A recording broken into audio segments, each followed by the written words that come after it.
Assalamualaikum warahmatullahi wabarakatuh. Selamat datang di video pembelajaran mata kuliah Ekowisata Perairan dengan tema kali ini yaitu perencanaan kawasan ekowisata. Bersama saya, Dharma Yuliana.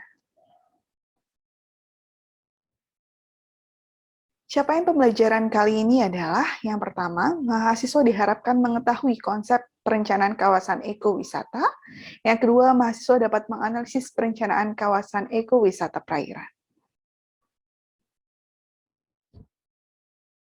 Kita masuk ke dalam materi. Yang pertama yaitu untuk perencanaan pembangunan ekowisata, bahwa pembangunan kepariwisataan memberikan manfaat signifikan terutama bagi ekonomi wilayah.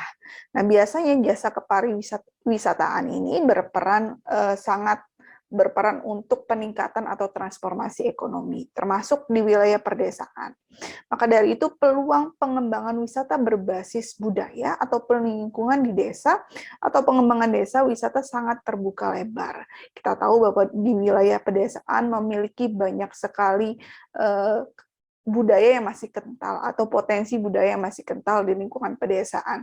Nah, seiring dengan itu peningkatan sarana infrastruktur khususnya transportasi yang memungkinkan akses untuk wisatawan menuju daerah wisata desa tersebut haruslah diperhatikan atau menjadi faktor utama yang menjadi kemajuan dari potensi wisata desa tersebut. Sudah banyak pemerintah daerah yang mengoptimalkan pengembangan jasa wisata pedesaan dan memperoleh manfaat untuk kesejahteraan masyarakat sekitar. Lalu ada kebijakan perencanaan wisata, ekowisata disusun dengan memperhatikan aspek ekonomi, sosial, dan lingkungan.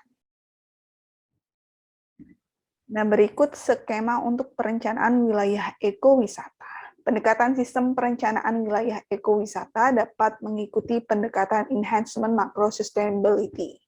Pada kondisi ini terjadi interaksi antara industri yang menghasilkan multiplier yang tinggi dan distribusi manfaatnya. Kalau kita lihat pada bagian itu ada input, yaitu meliputi materi, siklus atau energi dan informasi, ilmu, teknologi, kearifan lokal, dan subsistem bisa dari ekologi dan sosial lainnya. Lalu ada proses, nah di proses itu dipengaruhi tingkat perkembangan wilayah ekowisata. Wilayah yang berkembang artinya memperlihatkan share sektor jasa atau partisipasi penduduk lokalnya, memuat unsur manufaktur, informasi, jasa, aksesoris, cenderamata, unsur pendidikan, dan pelatihan lingkungan, dan lain sebagainya.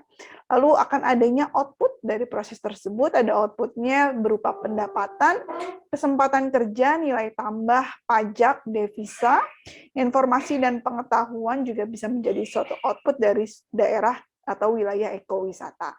Nah, penerimaan output ini kurang lebih bisa dirasakan langsung oleh penduduk lokal, pemerintah daerah, stakeholder atau pengusaha yang mengelola ekowisata tersebut hingga sampai dengan pemerintah pusat.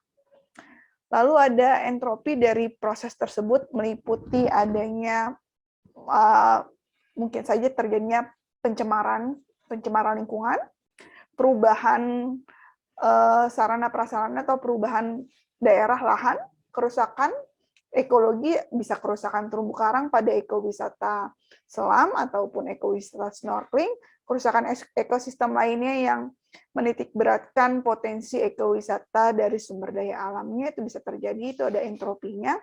Lalu ada juga dari proses menuju output nanti ada homeostatisnya, merupakan kebijakan dan program ekowisata untuk memelihara keberlanjutan atau manfaat yang dapat diambil dari proses ekowisata tersebut atau perencanaan ekowisata tersebut. Sehingga nanti akan mengurangi entropinya dan juga dapat mempertinggi atau memperluas jangkauan dari efek positif dari kegiatan ekowisatanya.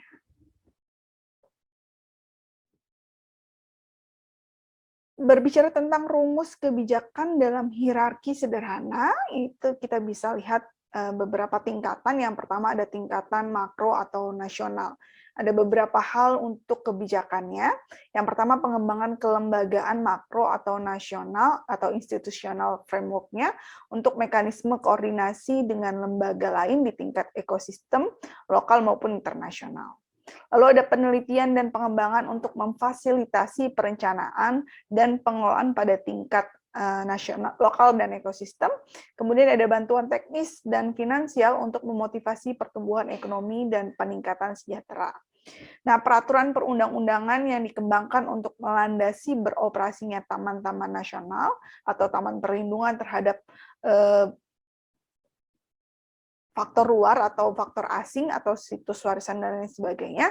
Peraturan ini berisi substansi, batasan atau jumlah dan luasan, ruang wilayah, serta macam-macam flora fauna yang akan dikonservasi, pelaksanaan tugas dan tanggung jawab, mekanisme koordinasi dan penyelesaian masalah. Nah, landasan akademik juga ada yang menyajikan ketertarikan antara sistem manfaat dan distribusi di tingkat lokal maupun ekosistem. Nah, hasil penelitian diduga untuk merumuskan peraturan perundang-undangan dan mekanisme pengelolaan atau pengembangan taman-taman nasional di Indonesia. Lalu di tingkat ekosistem atau bioregion, itu adalah penetapan visi pengembangan ekowisata yang mengadopsi kepentingan lokal. Yang kedua, pada tingkat ekosistem, pengembangan wilayah akan berkembang optimal oleh sinergi dari wilayah fungsional lainnya, misalnya pertanian, kehutanan, dan perikanan.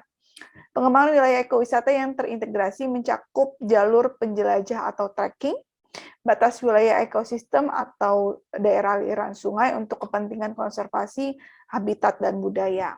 Nah, maksudnya adalah suatu ekosistem perlu memiliki visi yang dapat dipahami secara luas ya, secara antara pengelola maupun wisatawan dan juga stakeholder. Nah, visi yang akan ditetapkan ini misalnya konservasi terumbu karang, itu penduduk lokal maupun pengelola maupun wisatawan berkomitmen mencapai visi tersebut, misalkan untuk melindungi atau melestarikan terumbu karang. Nah, itu sebagai kegiatan atau model pengembangan atau pengelolaan yang disepakati oleh semua pihak. Nah, visi tersebut diinformasikan ke semua pihak untuk menjalankan atau mensosialisasikan bahwa visi di lokasi ekowisata tersebut adalah untuk melestarikan terumbu karang. Sehingga dalam kegiatan ekowisata bisa disisipkan kegiatan-kegiatan yang dapat ikut melestarikan. Seperti tidak hanya melakukan snorkeling maupun selam, tapi juga melakukan penanaman terumbu karang atau restocking terumbu karang, seperti itu.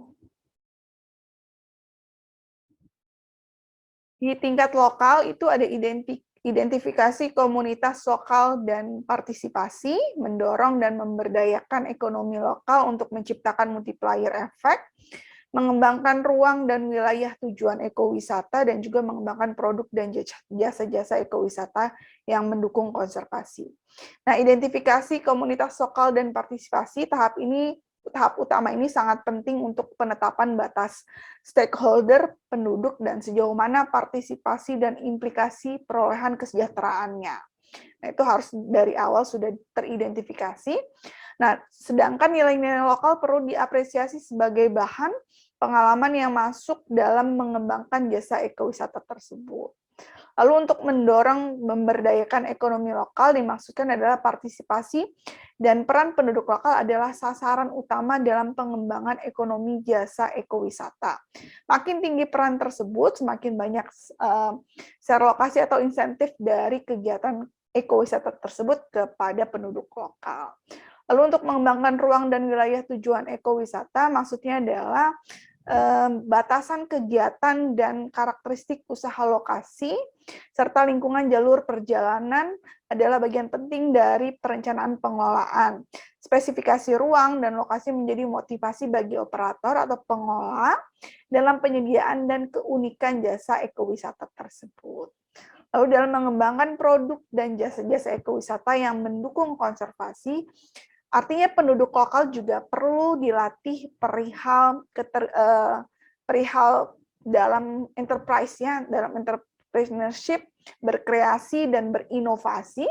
Kreativitasnya itu akan mengurangi ketergantungan pada bahan sumber daya alam tersebut dan juga melahirkan nilai tambah atau keunikan dari lokasi ekowisata tersebut.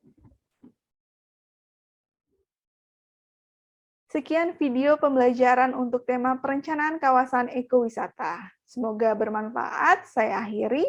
Wassalamualaikum warahmatullahi wabarakatuh.